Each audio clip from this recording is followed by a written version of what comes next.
ఇప్పుడే అందిన వార్త.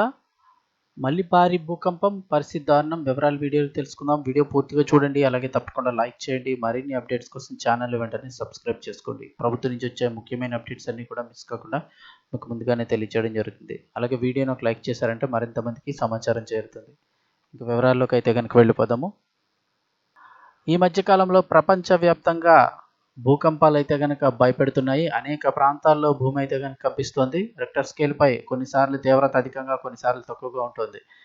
ఇక రీసెంట్ చూస్తే గ్రీస్లోని క్రిక్ దీవుల సమీపంలో భూకంపం సంభవించింది. ఇది రెక్టర్ స్కేల్పై భూకంప తీవ్రత 6.3గా నమోదైనట్లు German research centre for geosciences తెలిపింది. 6.3 అంటే కనుక 6.3 అంటే కనుక చాలా ఎక్కువ ఇది. అదేవిధంగా భూకంపం 83 కిలోమీటర్ల లోతులో ఉందని అయితే చెప్తూ ఉన్నారు.